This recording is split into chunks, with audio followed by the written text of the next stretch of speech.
Olá, pessoal. Eu sou Joana Dark, neuropsicopedagoga, e estamos dando início ao Conexão de Afeto, um espaço para educadores, para profissionais trazerem temas relevantes dentro do processo de inclusão. E estamos aqui hoje com uma convidada muito especial, Tiala Mello, neuropsicóloga, que vem agregar aqui com temas pertinentes e com dicas maravilhosas para o dia a dia do processo inclusivo. Seja muito bem-vinda, Tiala. Muito obrigada, Joana. Muito feliz em estar aqui hoje, criando conexões com você, que é alguém tão especial, alguém que eu já tive trocas ímpares, né, com relação aos nossos pacientes, nossos alunos. Então, eu fico muito feliz pelo convite e estarei com vocês também hoje nessa discussão aí sobre inclusão que é tão necessária para que a gente consiga ampliar cada vez mais novos horizontes e criar estratégias, né, educacionais, estratégias no âmbito clínico que favoreçam as populações neurodivergentes. Que lindo, Tiala. Você tem realmente uma conexão muito especial comigo e com todos aqueles que passam pela sua vida. Sim. Isso é fantástico. E é nesse clima, gente, que a gente vai aprender um pouco mais. Esse espaço de fala é justamente para que possamos trocar ideias, criar novas estratégias e mecanismos de suporte, tá? Porque essa é a verdadeira conexão. É quando a gente consegue trazer para o outro uma evolução, uma melhora, um direcionamento diferenciado e que esse direcionamento ele aconteça sempre com muitas conexões de afeto. Essa é a nossa linha e que estaremos sempre trabalhando dentro do processo de desenvolvimento humano. E aí vamos aproveitar um pouco mais aqui da nossa querida Tiala, né? Conversando sobre por que você escolheu esse tema, por que você escolheu o autismo como a sua praia, digamos assim, direcionando sempre um processo mais profundo dessa área da neurodivergência. Então, Joana, a minha caminhada com o espectro autista, ela começou lá em 2016, especificamente, né, quando eu iniciei meus trabalhos no CAPS, né? Então, eu comecei a trabalhar com psicologia, não só na atenção primária, né, porque eu fui do Núcleo de Apoio à Saúde das Famílias, né, na cidade de Craíbas, e também atuei no CAPS, no Centro de Atenção Psicossocial, no atendimento de crianças e adolescentes. Então, na verdade, a pergunta ela vem muito da perspectiva de como começou o seu trabalho na infância, né? Como eu sou professora de formação, eu comecei dentro da educação infantil, tá? Com ensino de língua inglesa. Então, a minha caminhada, ela começa muito daí, né? Eu vim muito desse contexto educacional e o desenvolvimento infantil, ele sempre chamou minha atenção, né? O desenvolvimento humano, mas mais especificamente o desenvolvimento de crianças, sempre me chamou muita atenção. E aí eu fui caminhando muito dentro dessa perspectiva, já com esse olhar com relação ao conhecimento técnico em desenvolvimento, né? E em 2016 eu iniciei meu trabalho lá no CAPS e foi aí onde eu comecei a ter contato com crianças e adolescentes autistas, né? Interessante. Né? E eu também, Tiala, tive essa experiência. São 20 anos de educação, tá? Sim. Sou neuropsicopedagoga, Sim. mas a minha jornada foi sempre voltada para a área educacional. E foi lá que eu tive contato com esse público. O público autista, ele, dentro desse espectro aí, ele traz pra gente uma necessidade de você sempre se especializar, de você sempre buscar estar ali também se desafiando. Exatamente. E foi nesse processo de desafio que eu precisei contar com outras conexões multidisciplinar. Exatamente. E era isso aí onde eu queria chegar mesmo, sabe, Joana? Porque, na verdade, a gente não faz o trabalho sozinho, né? Quando a gente pensa em espectro autista, a gente pensa em uma rede gigantesca, uma rede que vai envolver o conhecimento técnico, não só da área da psicologia, mas a psicopedagogia, a pedagogia em si é extremamente essencial na compreensão do espectro, né? A terapia ocupacional, a fonoaudiologia, a nutrição, a assistência social. Então, dentro dessa perspectiva, quando eu comecei a trabalhar com esse público, eu percebi que eu não conseguiria fazer esse trabalho sozinha, né? E, de fato, dentro desse processo, no meu caminho, eu estive com grandes profissionais, assim, que fizeram aí um processo de troca sensacional. Então, eu comecei em 2016, de fato, né, a ter contato e a buscar formação qualificada para trabalhar com esse público. E, logo em seguida, eu comecei a trabalhar na atenção especializada, né, em 2 centros de reabilitação aqui em Arapiraca. Um foi a Pestalozzi de Arapiraca, no setor do autismo, e o outro foi a Associação dos Deficientes Físicos e Mentais de Arapiraca, que é a DEFIMA, também no setor do autismo. Então, assim, o autismo, eu comecei, bem dizer, a minha carreira, né, ali dentro, e com esse público especificamente, tá? Então, de 2016 para cá, Olha que jornada. é uma jornada, né? 10 anos aí de dedicação, né? Onde a gente entende que o aparato técnico, científico, ele é essencial para a nossa prática, para o que a gente entrega, né, Joana? Mas a humanização e essas estratégias humanizadas para esse público se fazem emergentes e essenciais também, né? Dessa forma. Eu, no caso, tive também uma oportunidade voltada para a especialização da psicopedagogia. Então, eu iniciei o meu processo dentro dessa parte de entender como o processo de desenvolvimento acontece dentro do processo infantil, crianças e adolescentes. E aí, lá atrás, em 2012, quando eu busquei fazer especialização em psicopedagogia, clínica institucional, inclusive, também tive a oportunidade de estagiar e de ter como mentoras maravilhosas Patrícia Nayara, a Cássia Dantas, que eram também, assim, pessoas profissionais encantadoras que fizeram conexão e implantaram essa sementinha de desenvolvimento humano. E aí, em seguida, a gente já foi para a escola, né? Para o chão da escola.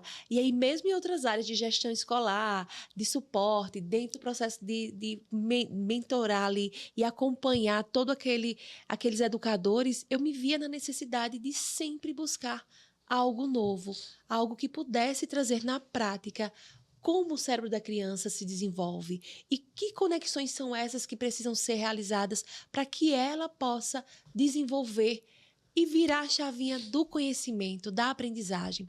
E essa importância dentro das escolas, da sala de aula, da percepção do educador com a neurodivergência faz toda a diferença, Tiala, para você? Você consegue ver isso? Com toda certeza, assim, eu acho que é uma das principais, ainda um dos principais desafios, né, que nós temos, assim, é mostrar um pouco mais, e aí falando sobre espectro autista, mas ampliando para a discussão das neurodivergências, esse conhecimento sobre, né, os temas especificamente, eles são essenciais para que essa prática inclusiva, de fato, ela aconteça na prática, de fato. Então, assim, quando um professor, ele entende isso, né, do ponto de vista técnico, mas ele entende na linguagem dele, ele compreende como que aquela pessoa funciona, como é esse funcionamento, isso vai fazer muita diferença, né, nas estratégias que serão desenvolvidas para aquele público, para aquela pessoa. Então, quando a gente fala de formação de professores, a gente não está aqui só criando um nome bonitinho, né? É legal fazer formação de professores. Não, a gente está falando sobre aproximar essa categoria profissional dos conhecimentos em neurociência e desenvolvimento humano, para que eles tenham esse aparato técnico e consigam criar estratégias eficazes para os públicos neurodivergentes. Então, é muito nessa perspectiva, assim. E essa formação, ela precisa ser continuada. Você tem que estar ali, sempre trazendo esses temas à tona, para que os professores, eles se sintam, né? Ah, não, peraí, eu tô tendo contato com autismo, eu tô tendo contato com transtornos de aprendizagem, tô tendo contato com TDAH, tô tendo contato com pessoas com trissomia 21. Então, a gente precisa, né, mostrar como que isso funciona, para que aproxime isso, para que eles consigam desenvolver essas estratégias. Excelente, excelente. E assim, uma das observações que a gente faz é que muitos dos atrasos do desenvolvimento, elas são percebidas na escola.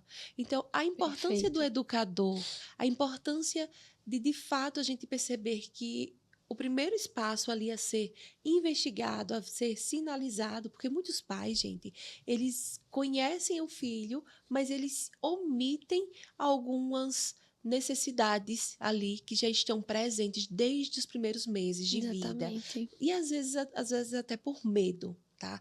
O medo, e aí de buscar uma ajuda especializada, o medo de fato, não conseguir ali um diagnóstico como deveria ser feito, e realmente com os mitos que acontecem, né? Então, hoje, pelo contrário, quanto mais cedo se sabe que existe algum atraso no desenvolvimento e se faz as estimulações corretas, a estimulação cognitiva, a estimulação dentro do processo de neurodesenvolvimento motor, psicológico também, socioemocional, isso é uma forma de quebrar essas barreiras que há dentro do espectro do autismo, que há dentro dos processos das neurodivergências, como o TDAH. Isso faz com que, de fato, a criança evolua e quebre essas barreiras que muitas vezes, se não são ali sinalizadas, diagnosticadas através de uma excelente avaliação e também feito o processo de intervenção. Se não há esse processo antecipado, há um atraso que vai só se prolongando. E não é essa necessidade hoje que a gente vê diante de tanta informação, de tantos profissionais capacitados, não é isso, Tiala? E assim, você me fez pensar agora, sabe, Joana, o papel da escola nesse processo, tá? De identificação. A cada dia mais, assim, eu tenho recebido muitos encaminhamentos advindos de escolas. A escola, ela ainda é uma das portas de entrada, né, para que as pessoas neurodivergentes, elas sejam vistas. Então, a cada dia que passa, né, eu tenho visto mais e mais esse movimento da escola começar a identificar esses sinais, esses atrasos, né, dentro da educação infantil, ou, enfim, no fundamental, mas há esse olhar, eu tenho percebido, né, o quanto que os professores, eles estão mais atentos e têm visto essas diferenças de uma forma onde enxergue-se ali, né, existe uma dificuldade que precisa ser investigada, então esse movimento, ele tem acontecido de uma forma mais intensa e presente, né, a escola vai ser sempre porta de entrada mesmo. Né? Afinal de contas, a criança, ela tá ali todos os dias, né? Quem mais conhece esse desenvolvimento é o professor. E eu já estive, né, na posição de psicólogo escolar, quando a gente chama essa família para mostrar alguns pontos, orientar, sensibilizar, é porque a gente já tem percebido essas dificuldades. E aí, muitas vezes, a gente se vê, né, famílias em negação, ou fazendo qualquer tipo de omissão. Isso vai desfavorecer, né, a criança, isso vai realmente dificultar ainda mais esse processo que poderia ser mais humanizado e poderia ser mais leve, né, para essa criança ser atendida às necessidades dela. Justamente. Tiala, dentro do processo de avaliação, a escola primeiro detectou, percebeu, ou algum pai já percebe alguns atrasos no desenvolvimento, e aí ele decide, né, ou encaminhado pela escola, ou de fato pelo olhar ali afetuoso e cuidado da família de buscar uma avaliação. Então, quais são os próximos passos a partir daí? Como seria essa avaliação? Para que a gente possa orientar o nosso público sobre a importância desse processo de avaliação, né, dentro do diagnóstico e como ela é desenvolvida, porque às vezes eles ficam com tanto receio até de chegar até o profissional, né? Exatamente. As pessoas falam assim, não, mas ele precisa de uma avaliação neuropsicológica, e aí os pais já chegam, né, assim, um pouco assustados. Mas esses encaminhamentos, Joana, como eu tinha falado, eles estão vindo cada vez mais através das escolas, com certeza, né? A gente tem recebido muitas demandas com relação a demandas espontâneas dos pais, então são os pais que identificam e percebem que existe uma necessidade. E esses encaminhamentos também vêm através de profissionais que já trabalham com essa criança, quando assim ela já é acompanhada, Às vezes a criança tem um acompanhamento psicológico, um acompanhamento com a psicopedagoga ali de uma forma mais isolada. E aí esses profissionais enxergam essa necessidade de uma avaliação mais robusta e encaminham. O que é a avaliação neuropsicológica? De uma forma geral, a avaliação neuropsicológica é a criação do perfil neuropsicológico de uma pessoa.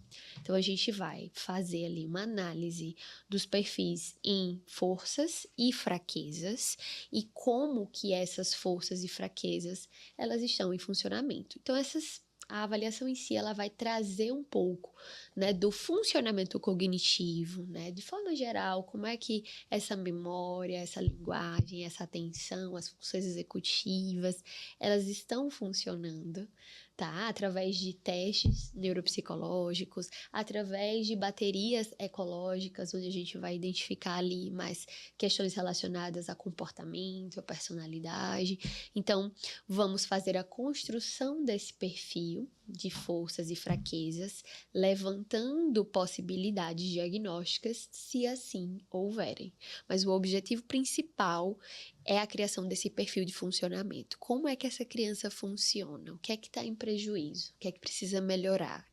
E dentro disso, a gente vai fazer os encaminhamentos e os direcionamentos que se fizerem necessários para a necessidade dela, né? Então, a avaliação, ela é um procedimento técnico, né? Mas que a gente não pode se distanciar da humanização. A criança, ela não pode se sentir avaliada, ela precisa, né, estar ali em um contexto naturalístico, entender que e tá ali para brincar, tá ali para mostrar um pouco das suas possibilidades, mas a gente precisa ter um olhar técnico e precisa acolher essa criança, né, dentro das necessidades dela. Que coisa linda, gente. E realmente essa conexão que você faz, né? Dentro daí do sinapse aí, sendo despertando na criança mais um acolhimento. Por isso que tua entrega é diferenciada. Eu não consigo me distanciar, sabe, Joana, disso, assim, quando eu recebo crianças, independente se são pré-escolares, ali na faixa dos 3, 4 anos de idade, ou se são crianças maiores de 9, de 10 anos, eu não consigo me distanciar disso, porque elas não podem se sentir avaliadas de jeito nenhum. Elas precisam estar num ambiente acolhedor, onde elas se sintam confortáveis para mostrar as habilidades que elas têm. E dentro disso, a gente vai ter esse olhar técnico. É por isso que eu falo tanto do saber técnico, porque ele existe, ele precisa existir. Não é mecanizado, como algumas pessoas trazem esse termo de uma forma um pouco inadequada até, né? Fala assim, psicólogo comportamental utiliza estratégias mecanicistas. Não, não é sobre isso, gente. É sobre um olhar técnico, científico, baseado nas evidências científicas, em tudo que a gente vem, né, estudando, em tudo que a gente vem se dedicando, né? E a gente sabe que as pesquisas estão revelando cada vez mais. A gente vê hoje um salto significativo com relação às pesquisas em altas habilidades de superdotação, que é uma neurodivergência extremamente importante para a gente trazer em pauta. A gente fala muito sobre autismo, a gente fala muito de TDAH, a gente fala muito de dislexia, mas a gente não fala de altas habilidades, né? Outra coisa também que eu percebo que ainda não é... Existem literaturas ainda não tão específicas. E eu queria que você... Eu sei que é uma prática que você tem se debruçado cada vez mais, mas o autismo feminino. Fala um pouquinho pra gente esse olhar diferenciado, porque existem os mitos, né? O mito de que só quem tem autismo são meninos. São meninos, né? E aí a sociedade hoje já vê realmente, como você diz, já tem um processo de avaliação ainda mais preciso e já tem aparecido, inclusive, em várias meninas. E qual a diferença ou como perceber isso aí? É muito delicado, Joana, falar de espectro feminino, sabe? Porque envolvem discussões extremamente culturais, né? Diante do que nós vivemos enquanto ser mulher no mundo, né?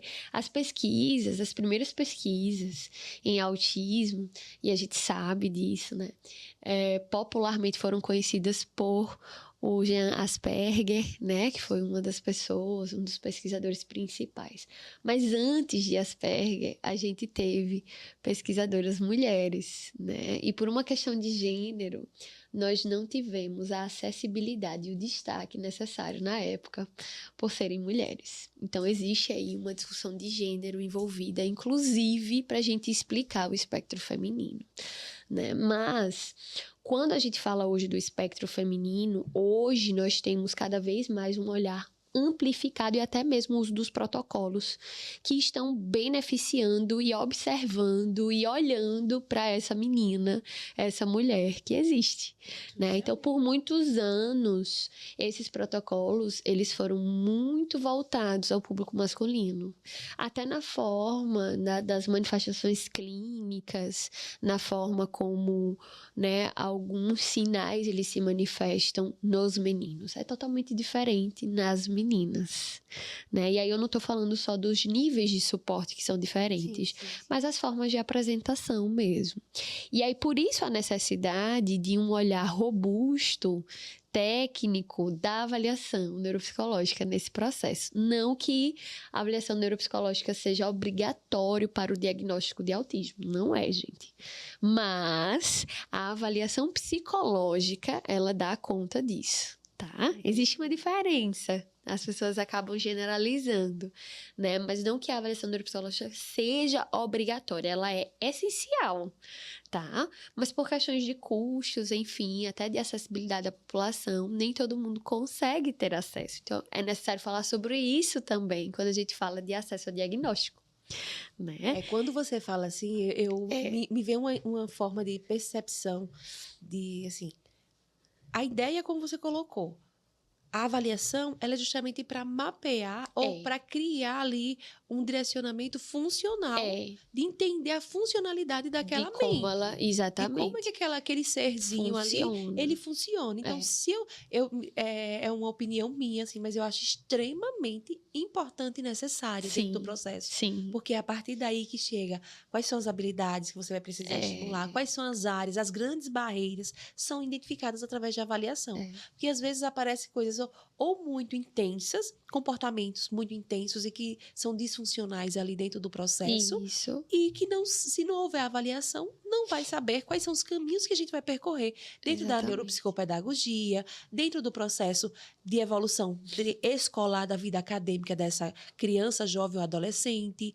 Também observando até o manejo comportamental da família, que muitas vezes, por desconhecer, já não consegue atuar ali com mais precisão em uma aplicação de fato, inclusive dentro das ciências, como a ciência ABA mesmo, né, da análise comportamental. É através da avaliação que permeia aí o processo de desenvolvimento desse ser humano. E era justamente isso, assim, da importância dessa avaliação que eu queria falar do espectro feminino, assim, o porquê, né? A gente também tem dados que as meninas, elas são 5 vezes menos encaminhadas para avaliação do que os meninos, justamente por conta das formas de apresentação desses sinais autísticos.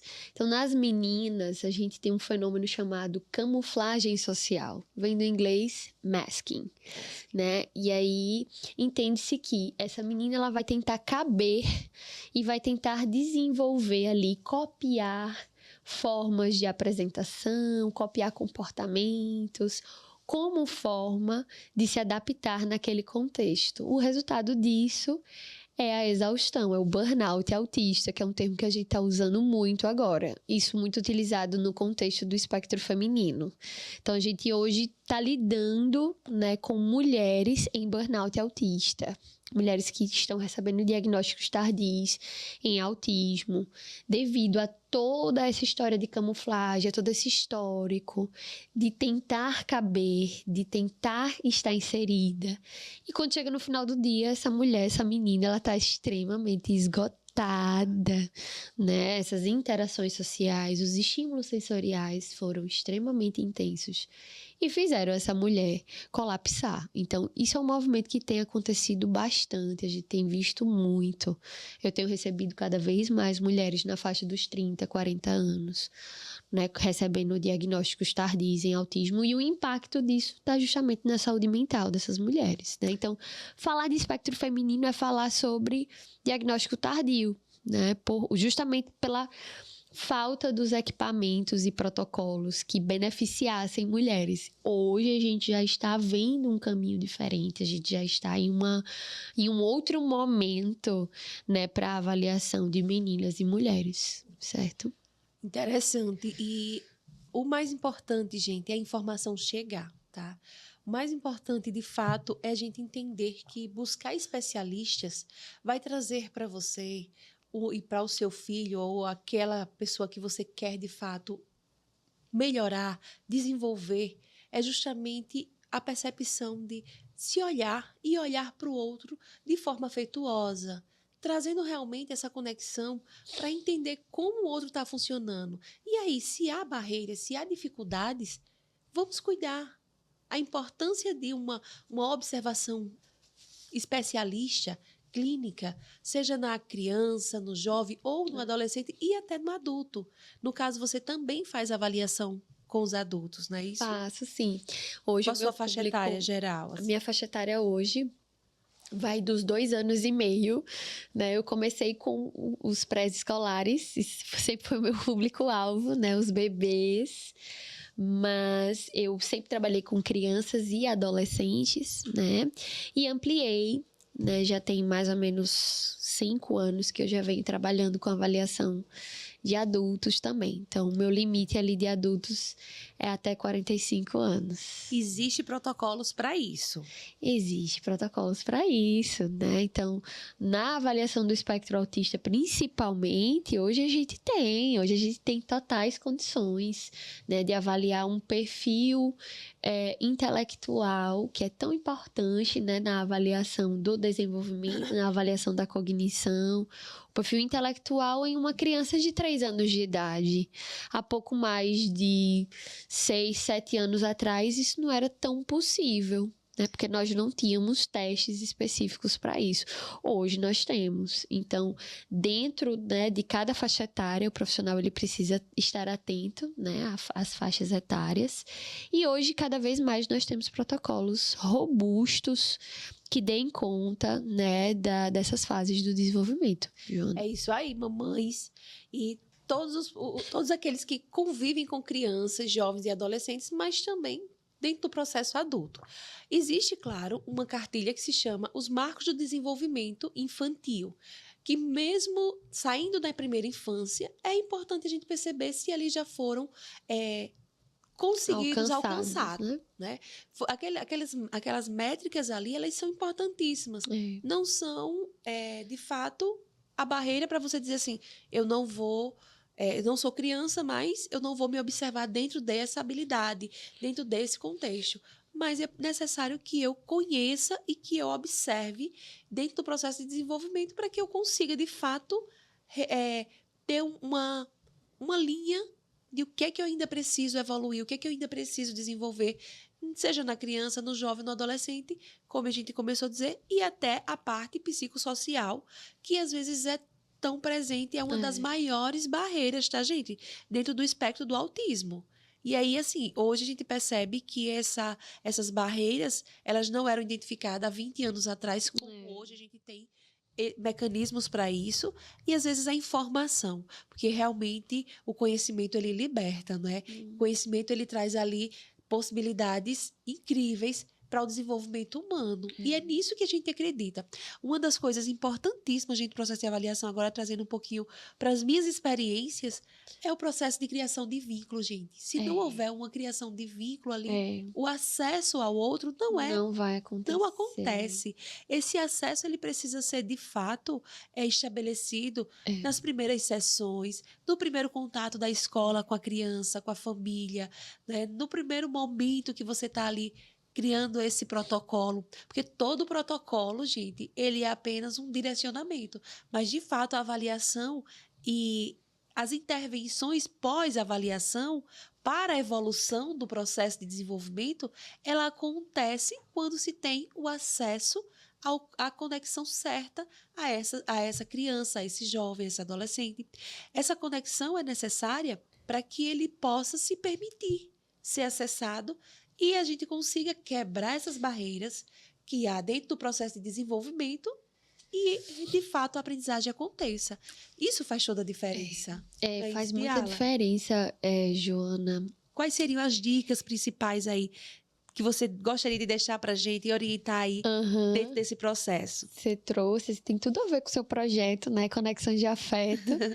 Eu acho que eu que trabalho especificamente com avaliação, eu não consigo me distanciar disso aqui, né? Assim, é muito a cara do que a gente faz, né, diariamente. Com um vínculo bem estabelecido e criado, esse vínculo, ele é, sobretudo, essencial com aquela criança que a gente está trabalhando, com o adolescente, com o adulto, independente do público. No caso das crianças, esse vínculo ele precisa ser construído com a família também, para que eles se sintam acolhidos e entendam que ali é um espaço seguro para que eles consigam trazer essas necessidades. Muitas vezes, assim, é interessante quando eu estou fazendo anamneses, entrevistas estruturadas, enfim, os pais fazem assim: eu não sei se isso é importante falar, Tiala, mas assim, eu vou falar. E aí é uma informação extremamente necessária, né? Sobre o período da gestação, né? Tiala, eu não sei se é necessário, mas assim, meu filho ficou 40 dias internado na UTI neonatal, depois que nasceu, e nananã. Então, assim, informações como essa, elas só chegam quando a gente já começa a possibilitar ali, a criar um vínculo seguro com aquela família, né? Então, durante todo o processo avaliativo e de intervenção, se a gente não tiver essa conexão, esse afeto trocado, a gente não avança. A gente não vai avançar, e eu acho que essa é uma das principais coisas assim que eu conseguiria falar sobre a importância, né, desse vínculo, sabe? Até para o resultado seguro da avaliação. Exatamente. Entendeu? Quando você fala da informação em avaliações de crianças menores, né, 3 anos de idade, muitos pais não sabem nem direito por que eles estão ali, né? Não foi porque a pediatra encaminhou, foi o neuropediatra que encaminhou, o psiquiatra infantil que me encaminhou, tô aqui. Então ele cai de paraquedas ali dentro daquele contexto clínico. Às vezes os pais de primeira viagem que não tem como comparar processo de desenvolvimento. Exatamente. Então, assim, a informação, essa psicoeducação que nós fazemos dentro do contexto clínico, de mostrar o que são marcos do desenvolvimento, por que eles são importantes de serem acompanhados, e não só nas avaliações de crianças pequenas, não, tá? Quando eu faço avaliação, Joana, de adolescentes, quando eu faço a avaliação de adultos, eu vou lá e me debruço para entender como que esses marcos aconteceram. Tô atendendo um adolescente de 17 anos. Mãezinha, vamos lá, hoje a gente vai ter que fazer uma imersão aí, a gente vai ter que viajar no tempo para você trazer algumas informações para mim do fulaninho aqui quando ele tinha 5 anos de idade. Isso acontece com adultos também. Eu peço permissão para os pacientes adultos. Posso chamar sua mãe? Posso chamar, né, a sua tia-avó? Posso chamar uma irmã? Pode. E o protocolo vai ser o mesmo, né? A gente precisa entender desses marcos, principalmente se eu estou fazendo uma avaliação de possíveis transtornos do neurodesenvolvimento. Então, não tem como eu pensar numa hipótese diagnóstica de um TEA em um adolescente, em um adulto, ou um TDAH, se eu não entendo essa história pregressa. Então, essa história pregressa, ela é essencial no processo. E hoje, Tiala, assim, enquanto pais, até na primeira infância mesmo, quais seriam os sinais que você percebe que seriam aí o diferencial? Quais seriam esses sinais para que os pais observassem que liga ali o sinal de alerta? Olha, eu gosto muito de falar que o brincar, ele é uma das manifestações mais puras de uma criança, assim, né? E aí, quando a gente observa aquela criança que não tem interesse por brinquedos, isso é um sinal de alerta gigantesco, né?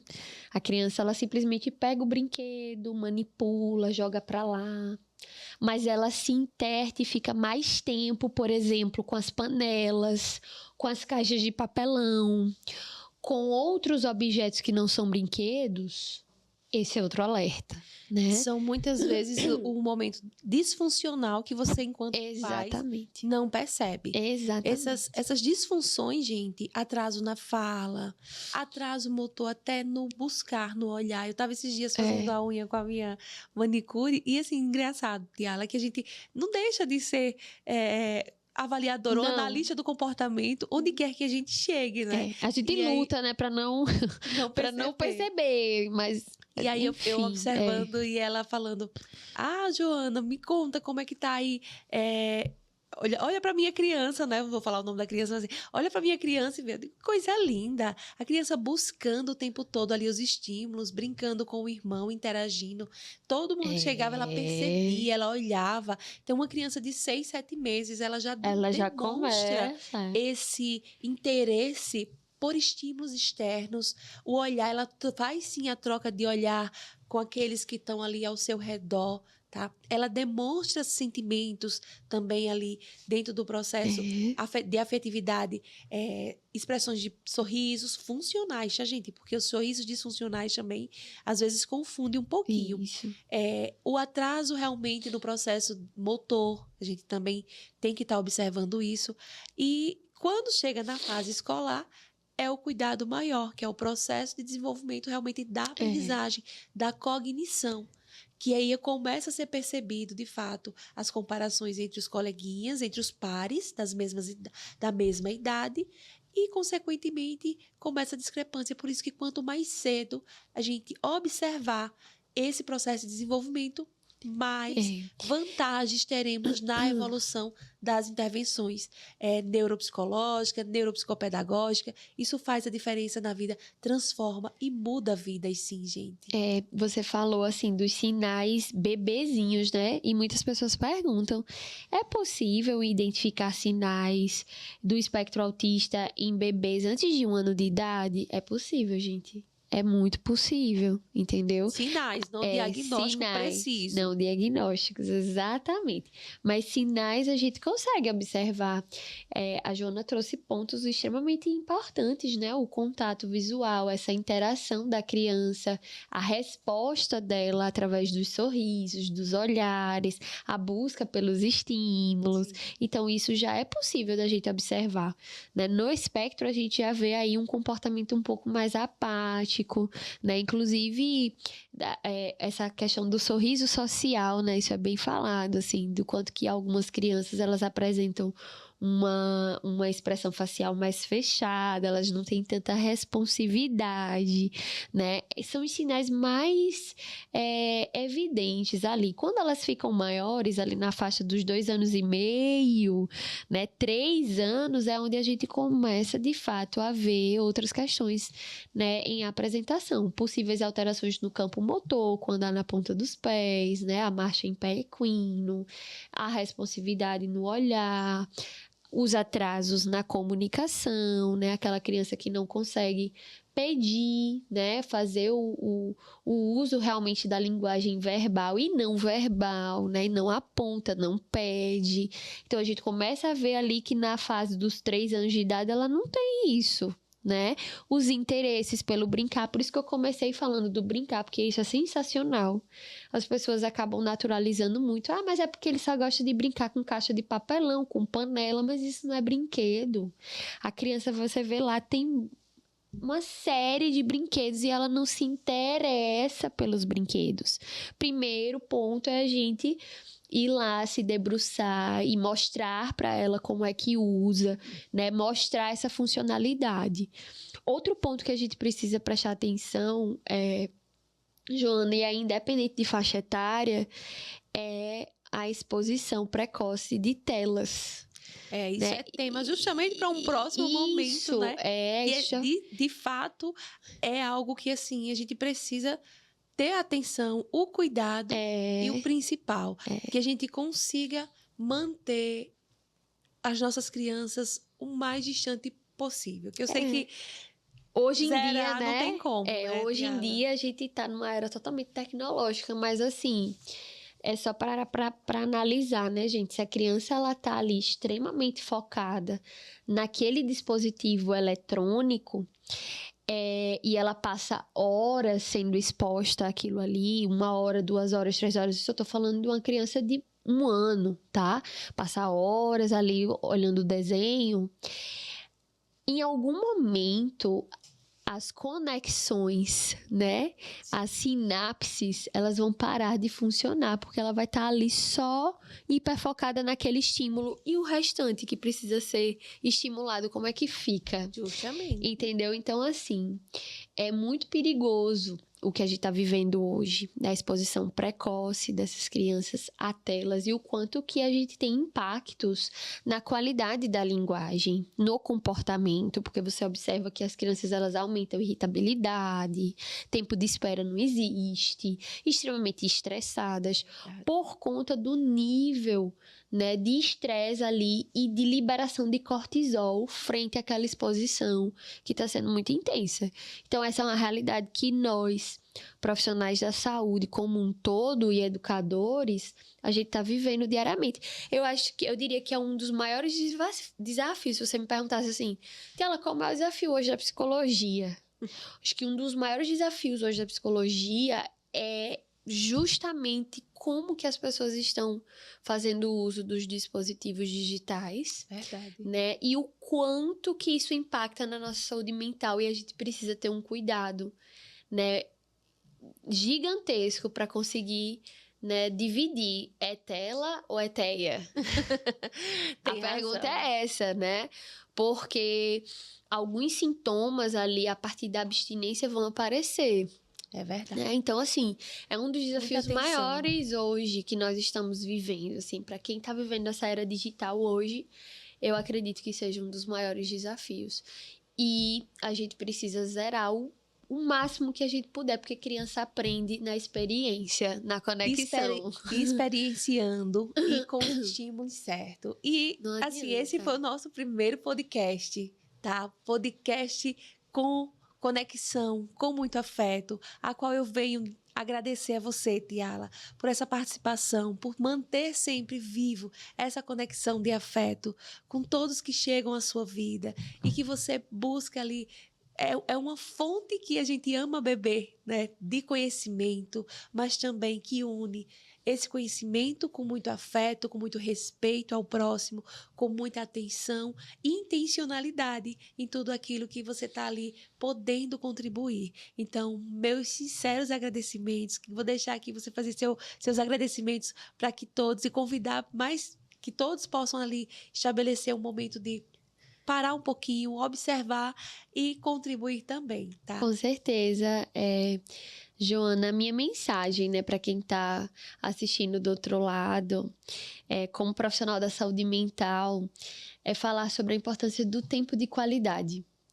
Então, esse tempo de qualidade, ele pode ser aproveitado de diversas formas, né? Principalmente através das refeições que a gente faz com essa criança, com esse adolescente, dentro das relações que nós estabelecemos, né?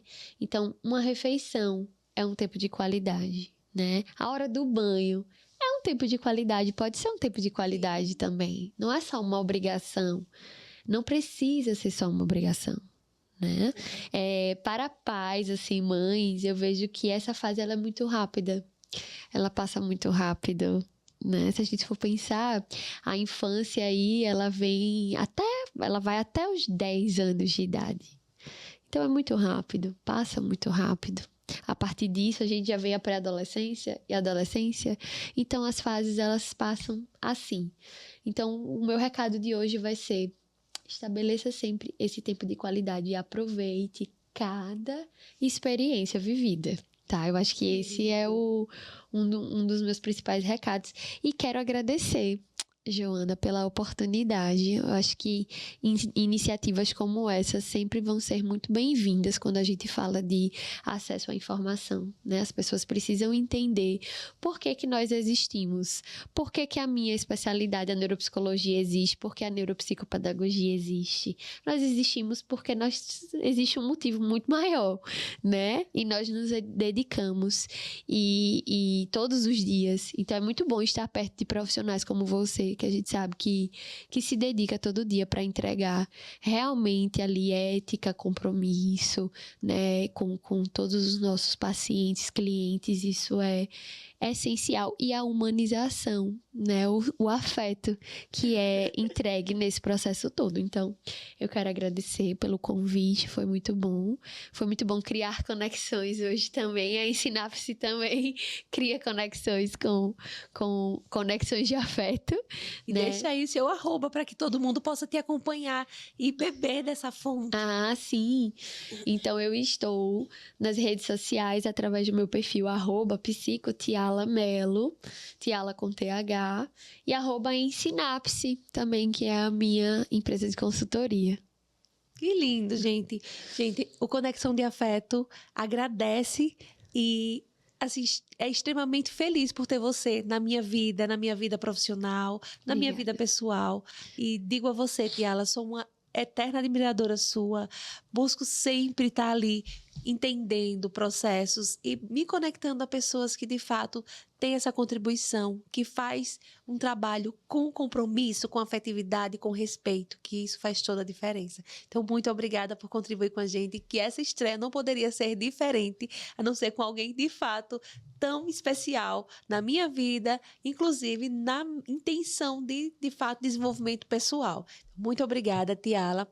E nós ficamos por aqui, né, gente? Agradecemos a todos vocês que participaram desse primeiro Conexão de Afeto e tenho certeza que teremos muitos outros convidados tão especiais quanto Tiala para contribuir com esse processo de desenvolvimento, de inclusão e de conhecimento sempre. Então, estejam sempre buscando conexões e com muito afeto para o desenvolvimento das nossas crianças, jovens e adolescentes. Forte abraço a todos e ficamos por aqui.